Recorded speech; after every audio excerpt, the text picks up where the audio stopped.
What's going on, guys? So I'm hoping that this video is going to be short. I really shouldn't have to take a lot of time with this. And there is some good news for you guys. I said I was suspending everything to cover this whole COVID-19 thing. But, as the days and weeks go on, I realize that while this is very serious, it's also very hyped up, meaning we're only receiving half truth about how much of a threat this is, to our well-being. We're not receiving the full truth.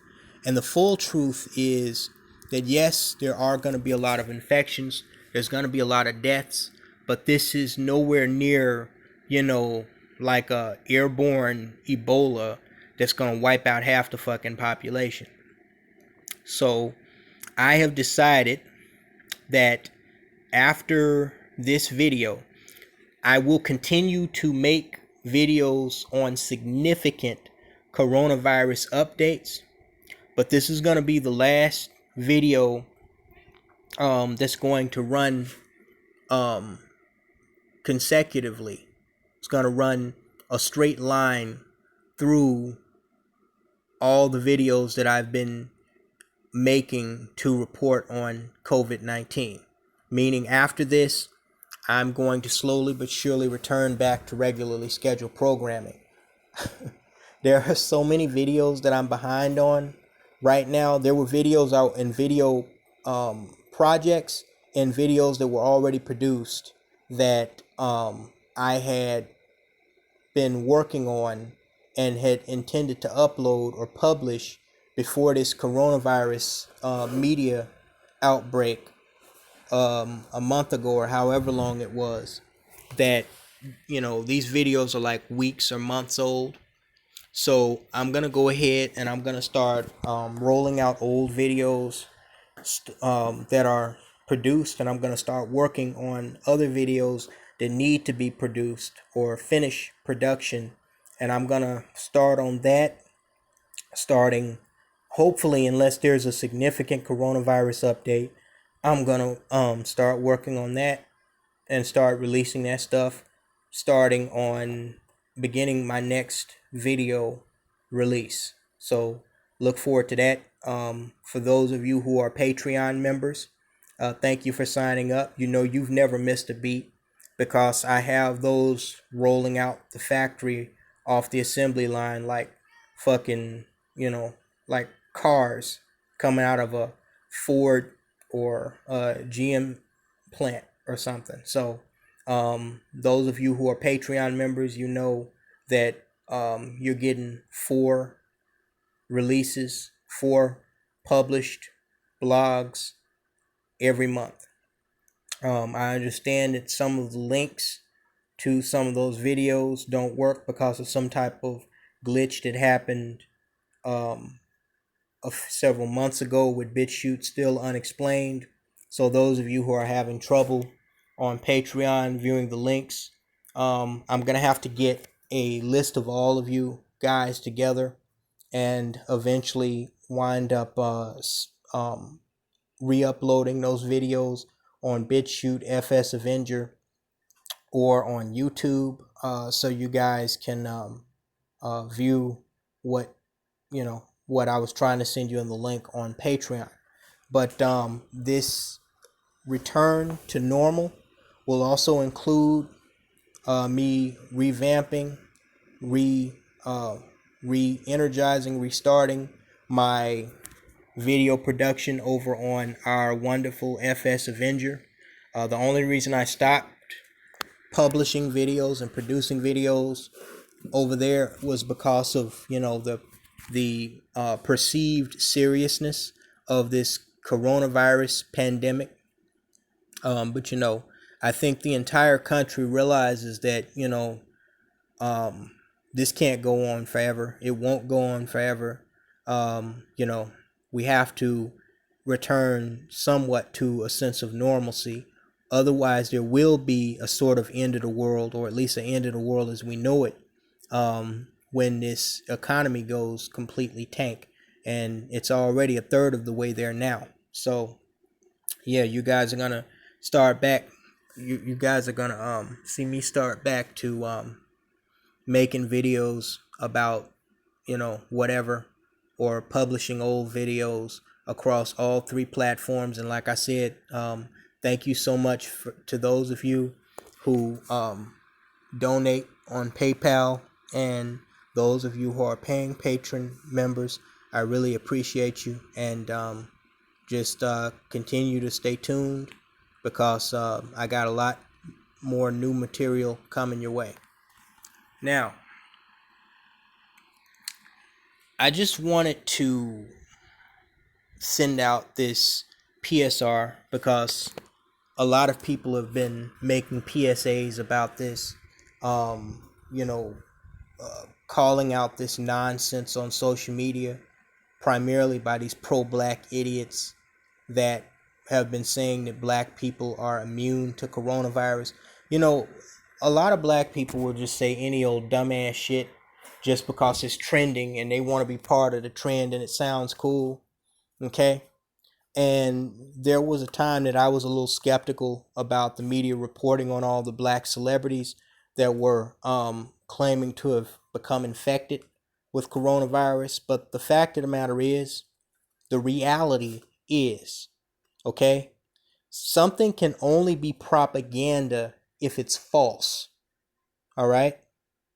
If, black people, and not just famous black people, but regular black people, were not getting infected, not getting sick, not dying from COVID-19, then we could say, okay, yeah, the only people that are getting sick, or the only people that are getting infected, are basketball players and black movie stars. Then yeah, we could kind of raise our eyebrow at that and say, but I just went shopping, wearing my mask and gloves, of course, at Walmart yesterday, and I heard this black female, looked to be in her 40s or 50s.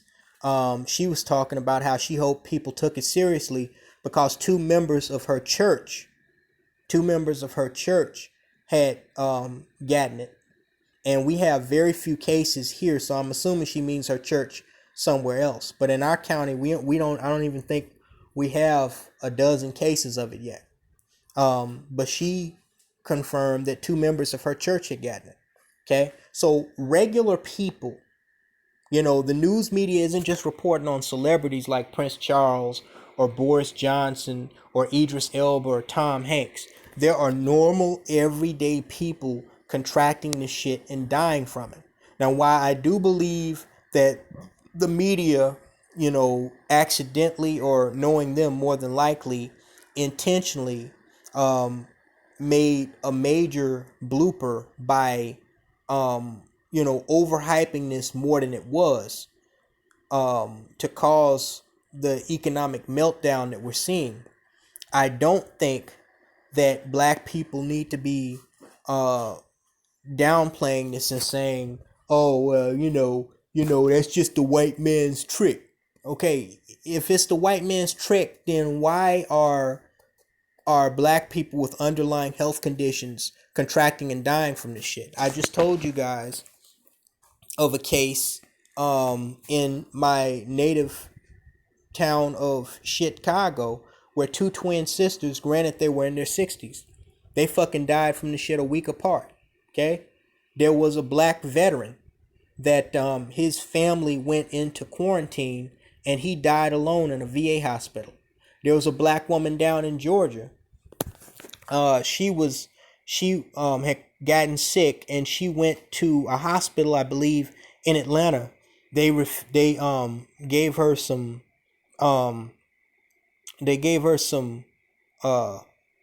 medicine, sent her home, and a few days later she collapsed, and her family took her back to the hospital, and they put her in intensive care, and a few hours later she was fucking dead. They said that the hospital, the first time, they didn't take it seriously that she had coronavirus, and this was a 50-something year old woman. that had no underlying health conditions. There was a DJ. There was a black DJ in New Orleans, Louisiana. He reported on social media about contracting COVID-19. He thought it was just the flu. His last post was, quote, not the flu but pneumonia, which of course we know COVID-19 causes. And a few days after that, he was dead. And this guy was only 44 something years old. There was a young black guy who was a popular DJ, I believe, in New Orleans. Okay. So there are normal, every day-to-day black people contracting this shit. Okay.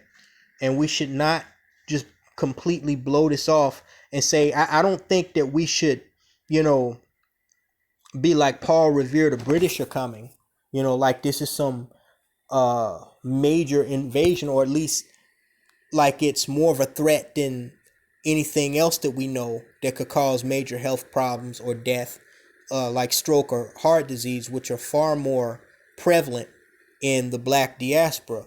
But at the same time, okay, I don't want to hear in my comment section any more of this conspiracy bullshit about, oh, it's just a white man's trick.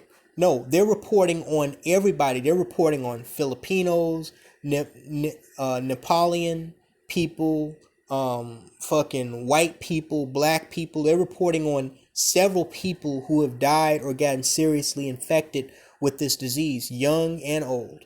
Okay? It'd be one thing, again, if the only black people that were getting this shit were Ken Durant's and Rudy Gobert's and Idris Elba's. Okay? Then, yes, like I did initially, I'd raise my eyebrow at that a little bit. But there are common, normal, every day-to-day black folks that are getting this shit and dying from it. Okay? So, we need to stop with all that, pro-black. Y'all know what I think about all that pro-black jargon and nonsense. Okay? Please keep that shit to yourself. And the reason why I say keep that shit to yourself, for those of you who are confused, this is not a pro-black channel. It never will be a pro-black channel. And it's not a pro-black channel because pro-blacks are fucking clowns. Okay? Like y'all's boy Deontay Wilder. They're fucking clowns. They talk big, but they plan, think, and do small. They talk big, but they do little. Okay? And quite frankly, I told my family members the same thing. If all you're going to do is talk and run your mouth, but you ain't got nothing to back it up, I really don't want to hear from you. I'm not interested. Okay? So keep all that pro-black conspiracy, the white devil bullshit to yourself. Unless you have some factual evidence to back that shit up. The fact of the matter is, as long as black people are dying and getting fucked up from this shit, I don't want to hear anything about them trying to make black people the face of this shit. The fact of the matter is, and this is a fact, if you want me to drop statistics in the comment section, let me know, and I will. Okay? Black people overall in this country have a lower life expectancy rate than any other race group. And the reason why is because collectively we do not take care of ourselves the way we should. Even when you look at black celebrities, okay, a far higher number of blacks and half blacks die at younger ages than white celebrities. This is fact. Do I have to name them? Prince, Michael Jackson, Barry White, Luther Vandross, Whitney Houston. Do I have to name them? Do I have to go down the list? Okay.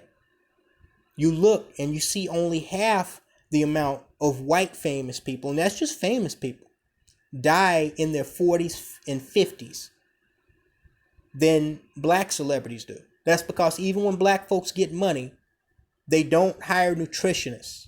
They don't hire, dietitians. They have money to afford the best healthcare in the world, and they still eat like they're in the fucking hood. Like they had Uncle Bubba's fucking barbecue every single fucking day. And you have black celebrities, Michael Clark Duncan, Kimbo Slice. This man was knocking people out in the streets and in the MMA cage left and right. Buck Strong, a beast. I have more respect for Kimbo Slice than I ever will have for Deontay Wilder. But yet and still, he had a weak heart. Why? Because he did not have, he was not health conscious.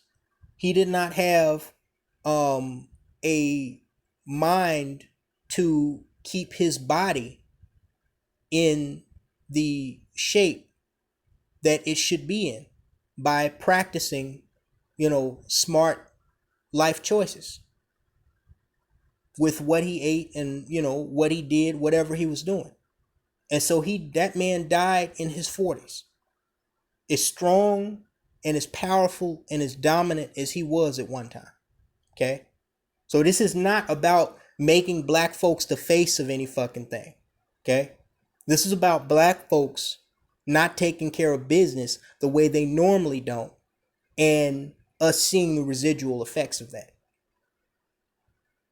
The truth of the matter is, even before coronavirus, black folks were more vulnerable to serious health conditions like diabetes, heart disease, and stroke. I remember coming up in church as a little kid and hearing all the stories of all the ministers and all the, black women in church that had problems with, stuff like stroke and diabetes. And that was when I was a little kid over 20 years ago. Flash forward to today, we're just as bad now. My aunt died at 62 years old of heart disease. Okay? So give all this pro-black jargon a rest. Unless you got some type of remedy for this shit. Otherwise, just shut the fuck up. Talk to you later, guys.